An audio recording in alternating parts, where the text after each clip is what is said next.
अवतरण दिवस के मौके पर देश के विभिन्न क्षेत्रों में अवस्थित अपने प्रियजनों को संबोधित करते हुए राजऋषि आचार्य श्री सुदर्शन जी महाराज ने कहा कि आज के इस संक्रमण के युग में हमारा सबसे बड़ा धर्म आत्मरक्षा है। वहीं उन्होंने आगे कहा कि आज के परिवेश में हमारा दायित्व है कि हम स्वयं की रक्षा करते हुए समाज के अन्य लोगों की सुरक्षा का प्रबंध करें, क्योंकि प्राकृतिक आपदा किसी के नियंत्रण में नहीं होती, उसमें केवल आत्मरक्षा प्रयत्नशील रहने की आवश्यकता है। इस वर्ष के अवतरण दिवस को आत्मरक्षा दिवस के रूप में मनाने का प्रयास करें, क्योंकि यह वर्ष संक्रमण का वर्ष चल रहा है। जितने भी हमारे प्रियजन हैं, मैं परमात्मा से प्रार्थना करता हूँ कि वे सभी स्वस्थ रहें, आनंदित रहें, परमात्मा का विशेष आशीर्वाद उन्हें प्राप्त हो। कि दरअसल हम अपने गुरुजनों का, महापुरुषों का, परमात्मा का कोई अवतरण दिवस या जन्म दिवस इसलिए मनाते हैं कि उनके बताए हुए मार्गों पर, उनके द्वारा प्राप्त सिद्धियों पर हम विचार करें और उन सिद्धियों को अपने जीवन में उतारें। भारतीय आम पार्टी के नेता शैलेश कुमार ने बिहार में लगे लॉकडाउन 4 का स्वागत किया है। मौके पर उन्होंने कहा कि जिस तरह से लॉकडाउन 4 में एक दिन की अंतराल पर सभी दुकानों को सुबह 6 बजे से लेकर दोपहर के 2 बजे तक खोलने की छूट दी गई है, इससे व्यवसायियों को काफी राहत मिलेगी। बिहार सरकार लॉकडाउन 4 में जो व्यापारी लोगों को छूट दिए हैं, उससे बहुत राहत मिलेगा व्यापारी लोगों को। और पहले दुकान 6 से 11 बजे तक सुबह खोलना था, अब बिहार सरकार डेली दुकान खुलेंगे, एक दिन बीच करके सारी दुकानें, जो कि 6 से 2 बजे तक खुलेंगे। इससे व्यापारी लोगों को बहुत राहत मिला है, इससे स्थिति सुधार होगी। आखिरकार आंगनबाड़ी सेविका, एनएम, सीडीपीओ, बीडीओ, सीओ की मेहनत रंग लाने लगी है। जी हां, हम बात कर रहे हैं ग्रामीण क्षेत्रों में वैक्सीनेशन कार्य का, जो पिछले कई दिनों से मेडिकल टीम को मसौरी के ग्रामीण क्षेत्रों से लौटना पड़ रहा था, लेकिन पूरी टीम की मेहनत अब रंग लाने लगी है। आपको बता दें कि अफवाहों के चलते मसौरी के ग्रामीण क्षेत्रों में लोगों को वैक्सीनेशन के लिए तैयार करना टीम के लिए काफी कठिन हो रहा था। ऐसी शिकायत मिलने पर बिहार न्यूज की टीम जब इन इलाकों का दौरा किया तो पता चला कि किसी के द्वारा मौत की अफवाह फैलाने को लेकर ग्रामीण डरे हुए हैं। बिहार न्यूज की टीम ने मेडिकल टीम के साथ गांव-गांव जाकर लोगों को जागरूक करने का काम किया। उसके फलस्वरूप लोगों ने वैक्सीनेशन में रुचि दिखाना शुरू कर दिया है। हम इंजेक्शन वैक्सीन दिलवाने के लिए आए हैं और जो ये जनता में अफवाह जो है वो गलत है। मैं भी मानता हूँ कि गलत है और इससे के भय से लोग आना नहीं चाह रहे हैं। तो क्या लगता है कि ये तमाम तरह की जो अफवाहें चल रही हैं कि अफवाहें थोड़ा ऐसा हो गया है कि इसे ठीक ढंग से दवा रखा है कि नहीं रखा है, ये भी सब पब्लिक में थोड़ा सा और अफवाह उड़ा दिया है कि कहीं ऐसा हो गया है, मर गया है तो बुखार लग गया है। ये सब बात से डरता है कि हमको कोई बीमारी नहीं है। काफ़ी आप देख रहे हैं भीड़ भी यहाँ पर है, उत्साहपूर्वक सब, किसी के तरह से अफवाह वगैरह यहाँ कुछ नहीं है। ये अभी हमको पहला ऐसा गांव मिला है जहाँ सामने से सभी लोग आकर सुई ले रहे हैं वैक्सीनेशन। क्या लगता है कि लोग जागरूक हो गए हैं? हाँ, इस गांव में तो जागरूक हैं सभी लोग। राज्य सरकार और स्वास्थ्य विभाग की अच्छी पहल टीका एक्सप्रेस जो मसौरी प्रखंड के शाहबाद गांव में है और यहाँ लोगों को वैक्सीनेट किया जा रहा है। और सबसे बड़ी बात है कि यहाँ के जो लोग हैं वो वैक्सीन के प्रति जागरूक हैं और लोग के मन में जो संशय थी, अफवाहें थी कि वैक्सीन लेने के बाद अनेकों बीमारियां होगी, ऐसी कोई बात नहीं है। जैसा कि यहाँ के लोगों ने बताया, यहाँ के उपस्थित चिकित्सक डॉक्टर आनंद ने बताया कि इन्होंने बताया कि यहाँ देखे कि इस गांव में जो लोगों के बीच जो उत्साह है, इसे गदगद है मेडिकल टीम। और इनका कहना है कि इसी की तरह का जो जागरूकता है मसौरी के अन्य गांवों में भी दिखे अजय कुमार, बिहार न्यूज, पटना। लॉकडाउन के नियमों में रियायत मिली तो सड़कों पर दिखने लगी भीड़। जी हाँ, ये नजारा है मसौढ़ी बाजार स्थित सड़क का, जहां लॉकडाउन की अवधि में कुछ नियमों के साथ छूट मिलते ही मसौढ़ी की सड़कों पर वाहनों की लंबी कतार दिखना शुरू हो गया। इधर वाहन चेकिंग अभियान के लिए मसौढ़ी की सड़कों पर उतरे प्रखंड विकास पदाधिकारी, अंचलाधिकारी और मसौढ़ी थानाध्यक्ष ने सघन चेकिंग अभियान के तहत विनाई पास के चलने वाले दर्जनों वाहनों से जुर्माना वसूल किया। देखिए, अभी लॉकडाउन थोड़ी रियायतों के साथ शुरू की गई है और अभी 2 बजे तक सारी दुकानें खुली रहनी थी और उसमें भी अल्टरनेट दुकानें हैं जो कि चिन्हित कर दी गई हैं कि किस तिथि को कौन सी दुकानें खुलेंगी। ऑफकोर्स लोगों को थोड़ा सा ये महसूस ना हो कि अब सब कुछ सामान्य हो गया है, भीड़ भाड़ काफ़ी ज़्यादा सड़कों पे थी, इसीलिए 2 बजे के बाद हम लोग की पूरी टीम, जिसमें अंचल अधिकारी हैं, कार्यपालक पदाधिकारी हैं, थाना अध्यक्ष हैं, सारी फोर्स है, हम लोगों ने विजिट किया है और सभी दुकानों को बंद करवाया है और जो भी जांच पड़ताल की जा रही है, वाहनों की भी सघन जांच चल रही है। गया जिला के अति नक्सल प्रभावित क्षेत्र डुमरिया प्रखंड के नंदई पंचायत के ग्राम बेनी नगर के पीडीएस दुकानदार पर लाभुकों ने कम अनाज बांटने का आरोप लगाते हुए डुमरिया पटना स्टेट हाईवे को जाम कर दिया, जिससे घंटों आवागमन बाधित रहा। जाम की जानकारी पाते ही पुलिस और प्रखंड विकास पदाधिकारी द्वारा आक्रोशित ग्रामीणों को समझा बुझाकर जाम हटाया गया और अनाज पूरा बंटवाने का ग्रामीणों को आश्वासन दिया। सर के हम लोग का मतलब कि कोटा समय पर नहीं मिल पाता है, दूसरे में मिलता भी है तो कम मिलता है, काट के मिला जाता है, उसे अपना हक के लिए हम लोग लड़ रहे हैं। क्या उम्मीद है कि उम्मीद तो है अभी मिलेगा। अभी गए हैं, उनके घर पे गए हैं, सर डीलर साहब के घर पे गए, लेके गए ठीक है 10 किलो मिलेगा आपको। अभी सामने गए हैं, शासन भी गए हैं, बड़े बाबू गए हैं और आपके ये वीडियो साहब जो गए हैं, कहेंगे ठीक है चलिए हम दिलवाते हैं। एलोपैथी बनाम आयुर्वेदिक विवाद थमने का नाम नहीं ले रहा है। बाबा रामदेव और इंडियन मेडिकल एसोसिएशन के बीच बीते दिनों से जारी विवाद में बुधवार को मुजफ्फरपुर के व्यवहार न्यायालय में मुख्य न्यायिक दंडाधिकारी की अदालत में एक परिवाद पत्र दायर किया गया है। परिवाद पत्र में उन्होंने पतंजलि विश्वविद्यालय व शोध संस्थान के संयोजक स्वामी रामदेव बाबा पर आरोप लगाया है। बाबा रामदेव ने अलग अलग चैनलों पर एलोपैथी चिकित्सा विज्ञान को स्टूपिड करार देते हुए कोरोना से हुई डॉक्टरों की मौत का मजाक उड़ाया था। कोरोना महामारी के समय में जब कि डॉक्टर नर्स जो में काम करने वाले लगे हुए थे, उनकी मृत्यु हो रही थी, 1000-1200 के करीब में उनकी मृत्यु हो चुकी है, लाखों में आम जनता की मृत्यु हुई है। वैसे परिस्थिति में जानबूझ करके साजिश व षड्यंत्र के तहत बाबा रामदेव के द्वारा जिस तरह से एलोपैथिक और डॉक्टरों के खिलाफ जो उनको बयान दिया गया है, वह जानबूझकर भ्रम फैलाने का काम किए हैं ताकि उनका दवा की बिक्री हो और लोगों को एलोपैथिक से विश्वास उठ जाए और संख्या में लोगों की मृत्यु होना शुरू हो जाए और देश में काफ़ी विवाद हो और भ्रम के कारण लोग आपस में लड़ने का कार्य करें। इसको लेकर के ज्ञान प्रकाश परिवादी की ओर से हमने माननीय सीजीएम मुजफ्फरपुर की अदालत में बाबा रामदेव के खिलाफ एक मुकदमा, आपराधिक मुकदमा दर्ज कराया है, जिसमें आईपीसी की धारा 124 से जो देशद्रोह का होता है, 420 जो धोखाधड़ी है, 499, 269, 270, 336, 268, 153, 188 के साथ साथ महामारी और आपदा प्रबंधन एक्ट के तहत यह मुकदमा उन पर दर्ज कराया गया है।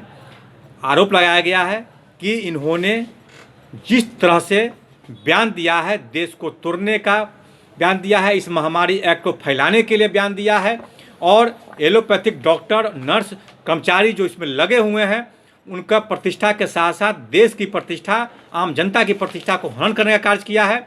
माननीय न्यायालय ने इसे गंभीरता से लेते हुए स्वीकार करके 7 जून की तिथि सुनवाई के लिए मुकर्रर की है। बिहार के बदहाल स्वास्थ्य व्यवस्था का हाल तो हम आपको रोज दिखाते हैं, लेकिन आज जो तस्वीर हम आपको दिखाने वाले हैं वह स्वास्थ्य विभाग के कर्मचारियों की ऐसी लापरवाही है जो बिहार के गरीब दबे कुचले लोगों की जान को ले रही है। मुजफ्फरपुर से एक ऐसी ही घटना सामने आई है जिसे सुनकर आपको गुस्सा आएगा और आप यहाँ के वाहियात सिस्टम को नकारा कहेंगे। तस्वीरों में मुजफ्फरपुर के सदर अस्पताल में इस गरीब लाचार बाप के हाथ में उसकी मरी हुई बेटी है और इस बच्ची की मौत के जिम्मेदार वे लोग हैं जिन्हें भगवान का दर्जा दिया जाता है, मंगलवार को ये पिता अपनी बेटी को सदर अस्पताल लाया था। इस बच्ची के गले में लीची का बीज फंस गया था, जिसको निकलवाने बच्ची का बाप उसे सदर अस्पताल लाया था। अस्पताल वालों ने बच्ची के पिता को घंटों इधर उधर कोरोना टेस्ट करवाने के नाम पर दौड़ाया। इस दौरान बच्ची की मौत हो गई। क्या बिहार के स्वास्थ्य मंत्री और मुख्यमंत्री इस बच्ची की मौत की जिम्मेदारी लेंगे? क्या बिहार के स्वास्थ्य मंत्री ये बताएंगे कि इसके मौत के जिम्मेदार कौन है? क्या बिहार में कोरोना के अलावा और कोई बीमारी नहीं है? ये ऐसे सवाल है जो बिहार के खराब और वाहियात स्वास्थ्य व्यवस्था पर उठना लाजमी है। चुपिए चुपिए, चुप हो जाइए। क्या हुआ था, बोलिए था, क्या हुआ था? किया था।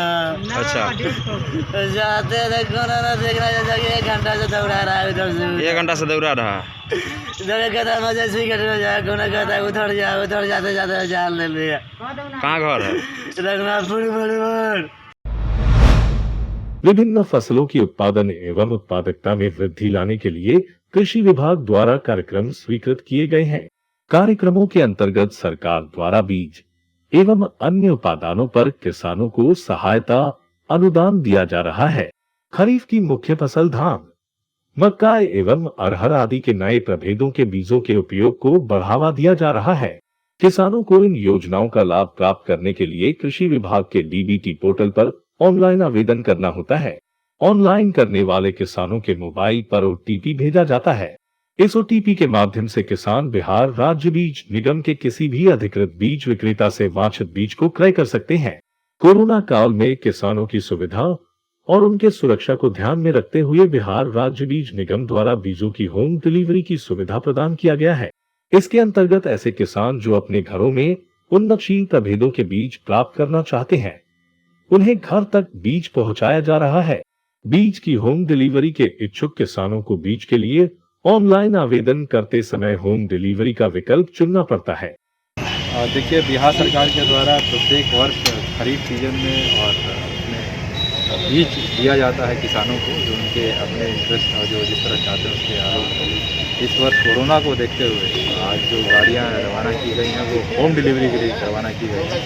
अगर कोई किसान अपने घरों पर बीज प्राप्त करना चाहते हैं, जिसके लिए ऑलरेडी उन्होंने ऑनलाइन किया हुआ है, तो उनको मिलेगा। करीब 49,000 किसानों ने पूरे गया में बीज के लिए मांगा है, जिसमें करीब 4,800 किसान घरों पे मांगे हैं। तो ये आज जो यहाँ शुरू किया, इस तरह हर ब्लॉक में गाड़ियाँ रवाना की जा रही हैं और वो सभी घर घर जाके लोगों को बीज देंगे किसानों को, ताकि उनको अननेसेसरी बाहर आने की आवश्यकता ना हो और बीज को सीधे से अपने खेतों में लगा सकें।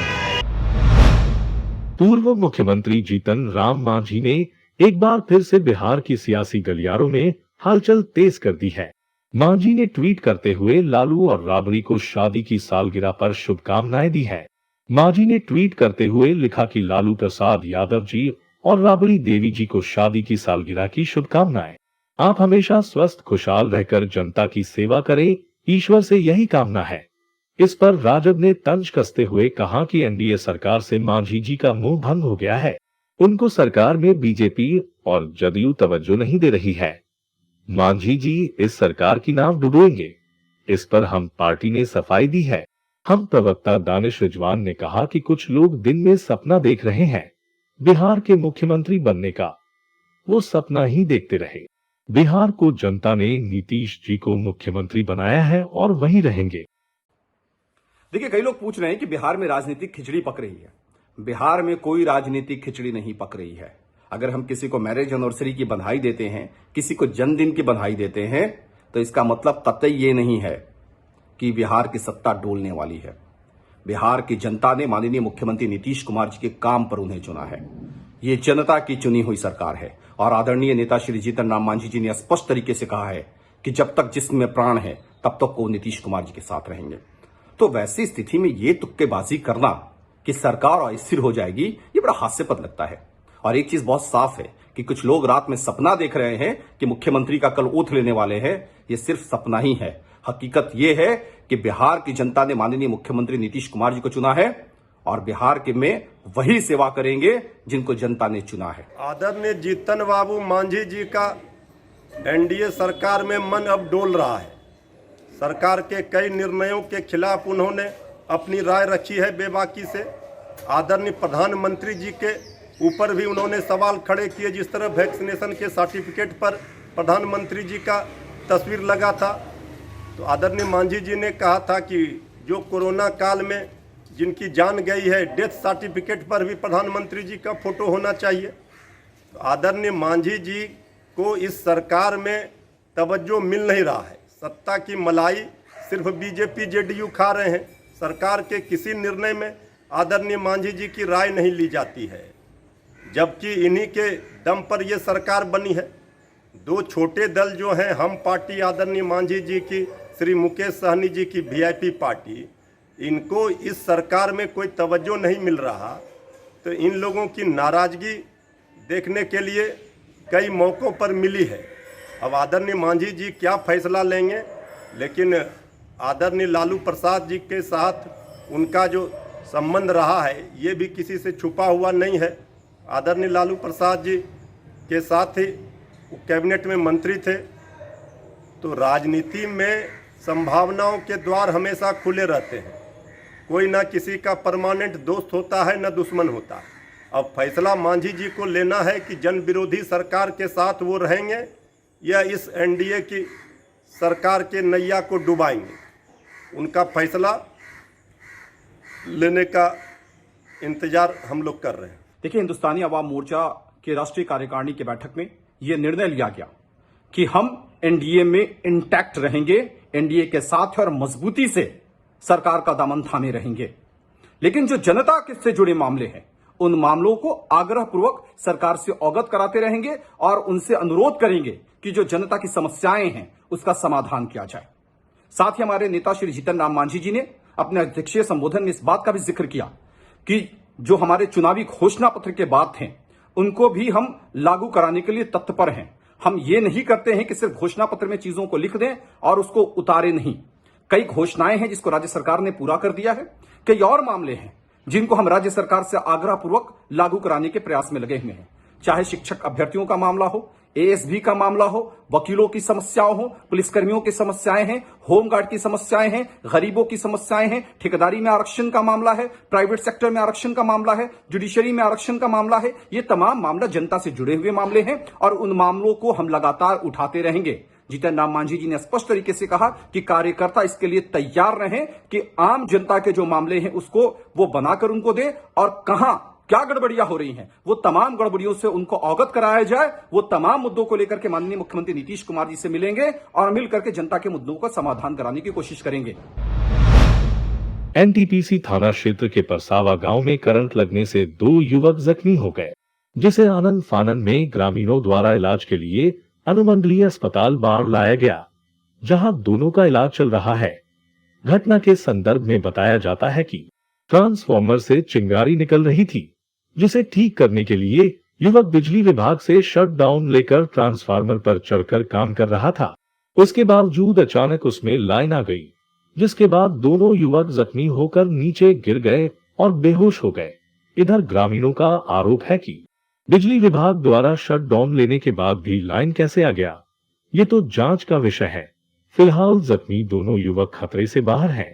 परसावा में मान लीजिए ट्रांसफार्मर पर आवाज़ कर रहा था, उसके कारण हम बिजली ऑफिस में फ़ोन कर शट डाउन लिए। शट डाउन लेने के बाद आदमी पोल पर चढ़ा। पोल पर चढ़ने के बाद लाइन ऑटोमेटिक लाइन ऑपरेटर वहाँ बिजली विभाग की गलती से लाइन पड़ गया, उसी कारण से वो घटना में घटा अपना दोनों पोले पर से ऊपरे से गिर गया। सीतामढ़ी जिले में लॉकडाउन को सख्ती से पालन कराने के लिए पुलिस प्रशासन सख्त दिख रही है। हालत यह है कि आज देर शाम सुप्पी थाना प्रभारी प्रमोद प्रसाद ने अपने दल बल के साथ थाना के मुख्य गेट के सामने वाहन चेकिंग अभियान चलाया और साथ में बिना मास्क के घूम रहे लोगों का चालान काटा गया। बिना हेलमेट वाले बाइक चालक पुलिस के निशाने पर हैं और 4 चक्का वाहनों की भी पास की जांच की गई। इतना ही नहीं, बेवजह घर से बाहर निकलने वाले लोगों को समझाया भी गया। लॉकडाउन 4 का आगाज होते ही प्रशासनिक अमला भी सक्रिय हो गया है। कोरोना गाइडलाइन का पालन सुनिश्चित कराने को लेकर मोकामा में पूरा प्रशासनिक अमला सड़क पर उतर आया है। इस बाबत पूरे शहर में सघन मास्क जांच अभियान चलाया गया। अधिकारियों ने लॉकडाउन का उल्लंघन करने वाले की सरेआम तो बैठ कर आए और सख्त हिदायत देकर छोड़ा दिया गया। अधिकारियों ने व्यापारियों और आम लोगों से हर सूरत में समय सीमा तक शहर में बिक्री खरीदारी की अपील की ही। मोकामा बीडीओ और थाना अध्यक्ष की टीम ने पूरे शहर का दौरा किया और लोगों से कोरोना लॉकडाउन का पालन करने की गुजारिश की। ये जो है 2 से लेकर 8 तारीख तक जो लॉकडाउन लगाया गया है, जिसमें कुछ गाइडलाइन में परिवर्तन किया गया है। इसमें समय जो है तो 6 बजे से 2 बजे तक कर दिया गया है और दुकानें अल्टरनेट कर दी गई है, एक दिन बीच करके। उसी में कुछ लोगों के द्वारा जो है दुकान खोल लिया गया था, इसे हम लोग बंद करा रहे हैं, सख्ती से बंद करा रहे हैं और आज पहला दिन है, इसलिए। बिहार में पूर्ण शराबबंदी कानून लागू है, परंतु भारत नेपाल सीमा पर शराब तस्करी जोरों पर है। छापेमारी करने गई पुलिस पर ग्रामीणों ने पथराव करना शुरू कर दिया। इस घटना में एक चौकीदार एवं एक पुलिस बल घायल हो गए हैं। वहीं पुलिस को अपनी गाड़ी छोड़ भागना पड़ा। फिलहाल पुलिस ग्रामीणों पर प्राथमिकी दर्ज करने एवं गिरफ्तार करने की तैयारी में जुटी है। घटना बुधवार की सुबह की है। बक्सर जिले में करोड़ों रुपए के बैंक घोटाले का एक मामला सामने आया है। ये मामला सिमरी प्रखंड के आशापड़ी गांव के दक्षिण बिहार ग्रामीण बैंक के ग्राहकों से जुड़ा हुआ है। अलग अलग तिथियों में बैंक ग्राहकों के खातों से अवैध तरीके से तकरीबन 3 करोड़ से ज्यादा की रकम निकाल ली गई है। इस बात का खुलासा होने के बाद बैंक के खाता धारक बैंक पर पहुंचे और हंगामा शुरू कर दिया। ग्राहकों के अचानक से पहुंचकर हंगामा करने से अफरा तफरी का माहौल कायम हो गया। खाता धारकों ने बताया कि रुपयों की निकासी निश्चित रूप से बैंक कर्मियों की मिलीभगत से संभव हो सका है। दरअसल पिछले दिनों पुराने शाखा प्रबंधक रवि रंजन कुमार का स्थानांतरण अन्यत्र हो गया है। उनके स्थान पर नए प्रबंधक धर्मेंद्र कुमार ने योगदान दिया है। मंगलवार की सुबह बैंक के कुछ खाता धारक अपना बैंक पासबुक अपडेट कराने के लिए बैंक में पहुंचे। खाता अपडेट कराने के बाद कई बैंक ग्राहकों ने खाते से लाखों रुपए की रकम गायब होने की शिकायत की। धीरे धीरे ये बात पूरे गांव में फैल गई और लोग मौके पर पहुंचकर अपने अपने पासबुक को अपडेट कराने लगे। एक एक कर कई ग्राहकों के खातों से लाखों रुपए गायब होने की बात सामने आई। बताया जा रहा है कि ग्राहकों को धोखे में रखने के लिए मैनेजर बैंक के प्रिंटर के खराब होने का हवाला देकर बैंक ग्राहकों के पासबुक अपडेट नहीं करता था, जिससे कि ये घोटाला सामने आया ही नहीं। इतना ही नहीं, वह ग्राहकों के मोबाइल नंबर भी उनके खाते से नहीं जोड़ता था ताकि उसका राज खुल न सके। तकरीबन हर ग्राहक के खाते से कुछ ना कुछ रुपयों का हेरफेर करते रहता था। मसलन किसी ने 10,000 रुपए निकाले तो वह 5,000 रुपयों की अतिरिक्त निकासी कर लेता था। ये जांच के विषय है, जांच के बाद ही कुछ बताया जाएगा। मैं आज बैंक में जब पहुंचा तो मैं अपना खाता चेक करवाया तो खाते में मेरा एक बार 9/11 को 10 लाख रुपया और 8/11 को 1,40,000, जबकि मैं बैंक से कोई अभी लेन देन भी नहीं किया। उस डेट में कोई लेन देन भी नहीं किया। मैं 11 में कोई और अभी तक प्रेजेंट टाइम में इस डेट में अभी तक कोई लेन देन नहीं किया। ये बड़ा हाला भइल एगो मेहरारू एगो लड़का हाला कइल तो सर ले के चेक कराओ बताई तो एकरा में बता 4,000 एगो में बता 3। कितना पैसा रहे टोटल में? टोटल रहल एगो में 1,04,000 आ एगो में रहल 35,000 जौन की एकरा के एथी करा देले बनी एंट्री करा देले तो बताओ तो 3। कितना रुपया गया हुआ आपके अकाउंट से? 3.5 लाख। 3.5 लाख कब हुई है? कल उसी खाता से 50,000 रुपये निकाला गया था। मैनेजर साहब उसी पासबुक के सामने 3,31,000 रुपये जमा किए थे तो आपको उसमें 18 से मात्र 50। मुजफ्फरपुर के नगर थाना क्षेत्र अंतर्गत उत्तर बिहार के सबसे बड़ा कपड़ा मंडी सूतापट्टी में बीती रात चोरों ने 3 कपड़ा दुकान को अपना निशाना बनाया है। मिली जानकारी के अनुसार बताया जा रहा है कि बीते रात सूतापट्टी श्याम मंदिर गली के पास रत्ना मार्केट के कपड़ा के 3 बड़े दुकानों में चोरों ने चोरी किया और कपड़ा कैश समेत गले में रखे चांदी के सिक्के भी लेकर फरार हो गए हैं। सर, अपनी दुकान में रात में चोरी हो गई और ये श्याम मंदिर रोड रत्ना मार्केट है, इसमें 3 दुकानों में लगातार यहाँ सब शटर खुला हुआ है। चोरी हो गई, शटर उनाह के ले गया हुआ है और जितना गल्ला में कुछ कैश वगैरह था, चांदी का सिक्का वगैरह था, वो सब ले गया है और कपड़ा उपड़ा भी कुछ मेरे यहाँ से ले गया है, उसका आकलन कर रहे हैं। भागलपुर समाहरणालय परिसर स्थित जिला परिषद कार्यालय के सभागार में डिस्ट्रिक्ट रूरल रोड प्लान अनुमोदन के लिए बैठक का आयोजन किया गया। बैठक के दौरान डीडीसी सुनील कुमार, डीआरडीए निदेशक आर के पांडे और जिले के तीनों अनुमंडल भागलपुर सदर, नवगछिया और कहलगांव के इंजीनियर और एसडीओ मौजूद थे। इस दौरान जिला परिषद उपाध्यक्ष सहित जिले के सभी जिला परिषद सदस्य ऑनलाइन बैठक से जुड़े हुए थे। इस दौरान जिला परिषद अध्यक्ष ने बताया कि प्रधानमंत्री सड़क फेज 3 अभियान के तहत जिले भर में कुल 5 नए सड़कों के निर्माण का अनुमोदन बैठक के दौरान किया गया है। साथ ही 16 नए कार्यों का भी अनुमोदन बैठक के दौरान किया गया। आज बैठक था ग्रामीण कार्य विभाग के अंतर्गत प्रधानमंत्री सड़क योजना फेज 3, 2 फेज हो गया है, फेज 3 है। उसका DRRP मतलब डिस्ट्रिक्ट रूरल रोड प्लान, उसका जो है फेज 3 बन रहा है। उसमें से आज हम लोग को अनुमोदन करना था, पंचायत समिति से पास होकर के आता जिला परिषद में अनुमोदन करना होता है। तो आज हम लोग हमारे सम्मानित डीडीसी साहब, डायरेक्टर साहब और सभी मतलब कि भागलपुर सदर के, नवगछिया के और आपके कहलगांव मंडल के तीनों अनुमंडल के डिस्ट्रिक्ट इंजीनियर थे, एसडीओ थे और सभी सम्मानित पार्षद, उपाध्यक्ष महोदय सभी हम लोग जुटे थे जूम ऐप के माध्यम से और सभी ने एक स्वर से उसको पास कर दिया गया।